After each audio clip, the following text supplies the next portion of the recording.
Shalom Bapak Ibu Saudara-saudariku yang terkasih dalam Kristus Yesus. Kita bertemu lagi dalam sapaan Tuhan hari ini, Jumat tanggal 22 Januari tahun 2021. Namun sebelumnya, mari kita bersatu di dalam doa. Damai sejahtera Allah yang melampaui segala akal, itulah yang memelihara hati dan pikiranmu di dalam Kristus Yesus Tuhan kita. Amin. Saudara yang terkasih dalam Kristus Yesus, sapaan Tuhan buat kita hari ini terangkat dari kitab Evangelium Lukas pasal yang ke-24 ayat 15 sampai yang ke-16. Demikian firman-Nya. Ketika mereka sedang bercakap-cakap dan bertukar pikiran, datanglah Yesus sendiri mendekati mereka, lalu berjalan bersama-sama dengan mereka. Tetapi ada sesuatu yang menghalangi mata mereka, sehingga mereka tidak dapat mengenal Dia. Sampai sejatuh firman Tuhan.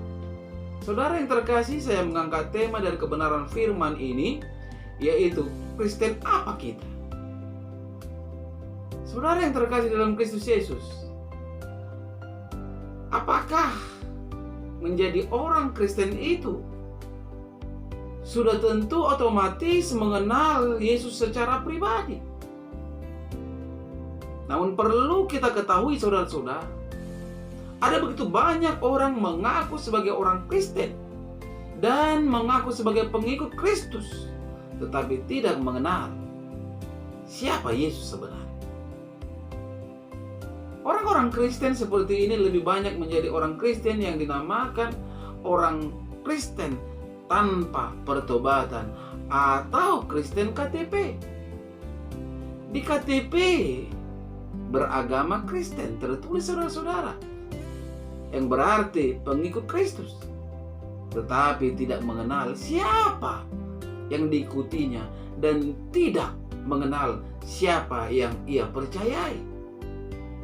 Kebanyakan orang-orang seperti ini saudara-saudara, orang-orang seperti ini adalah orang Kristen yang menjadi Kristen karena kelahiran atau karena perkawinan, bukan karena pengenalan yang benar. Saudara yang terkasih dalam Kristus Yesus, orang-orang Kristen yang tidak mengenal Yesus secara pribadi, sama itu seperti murid-murid yang berjalan bersama dengan Yesus menuju Emmaus, seperti yang diceritakan dalam sapaan Tuhan kita saat ini. Murid-murid sama sekali tidak mengenal teman bicara mereka, yang adalah Yesus itu sendiri, yang adalah sebagai guru mereka. Bayangkan saudara-saudara betapa mata mereka tertutup dan tidak bisa melihat serta mengenal orang yang berjalan bersama dengan mereka. Dalam hal ini ada beberapa kemungkinan yang terjadi dalam hidup mereka. Yang utama saudara-saudara, para murid terlalu fokus akan masalah duniawi, sehingga keberadaan Yesus sebagai guru mereka tertutup dari pandangan mereka. Yesus sebagai penyelamat mereka, sahabat mereka tidak kenal. Jangan sampai hal ini terjadi dalam kehidupan kita saudara-saudara. Cukuplah kejadian itu hanya menimpa kedua murid tersebut. Sekarang kita akan menghadapi masa depan di mana telah dinubuatkan bahwa Yesus akan datang kali yang kedua ke dunia ini. Kita harus waspada dan jangan sampai mata hati rohani kita tertutup akan keberadaan Yesus.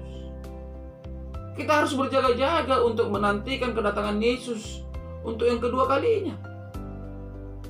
Jangan sampai pada saat Yesus datang ke dunia ini untuk kedua kalinya, Tuhan disebut parusia, Dia berkata kepada kita seperti kepada kedua murid tersebut. Tertulis saudara-saudara dalam Lukas 24 ayat 25.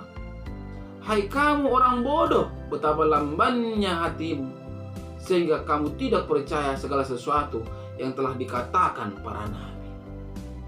Betapa malangnya hidup kita, saudara-saudara, andai kata pada waktu kedatangan yang kedua kali kita tidak mengenal Yesus. Betapa malangnya hidup kita apabila kita tidak dapat bersama-sama dengan Dia karena kedegilan hati kita. Saudara yang terkasih dalam Kristus Yesus, tidak ada kesempatan lagi bagi setiap orang percaya di hari kedatangan Yesus yang kedua kali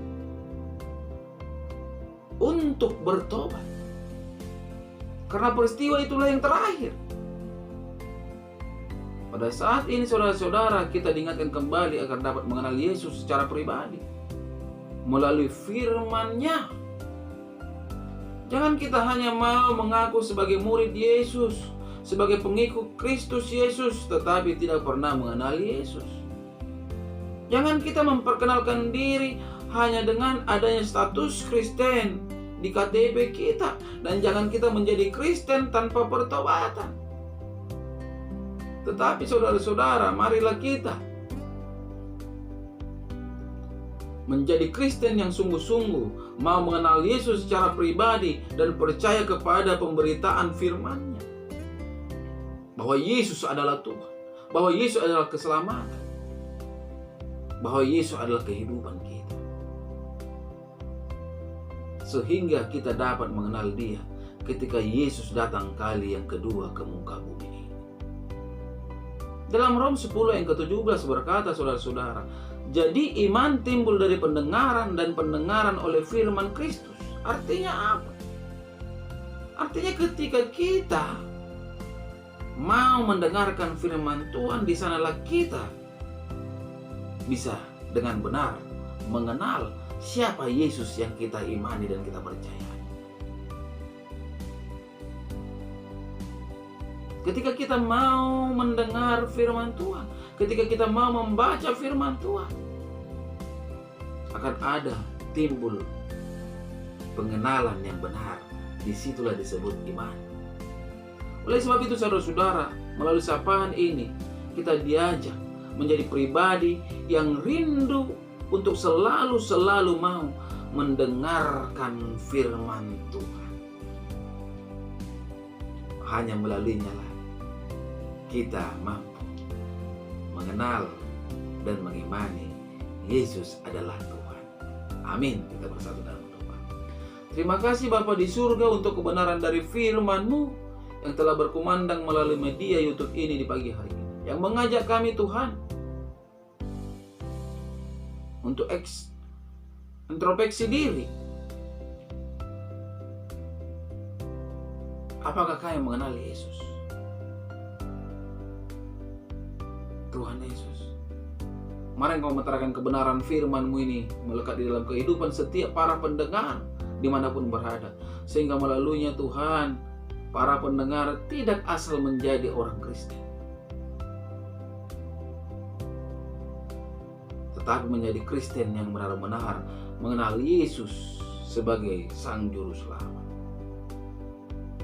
Mari Tuhan Yesus, para pendengar, ketika mereka sakit, Engkau sembuhkan. Ketika mereka lemah, Engkau beri kekuatan. Ketika mereka menghadapi permasalahan, Engkau berikan jalan keluar, karena memang tidak ada yang mustahil bagi Engkau ya Bapa.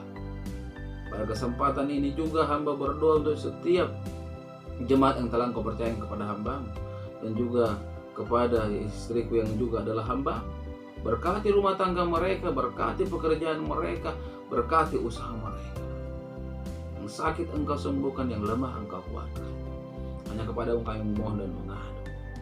Pada kesempatan ini juga Tuhan, hamba-Mu tidak berhenti-hentinya berdoa untuk saudara-saudariku. Itu aku Mama Ella. Mari Engkau berikan kuasa kesembuhan baginya Tuhan, sehingga nama Tuhan dipermuliakan dari kehidupannya. Begitu juga Bapa, hamba berdoa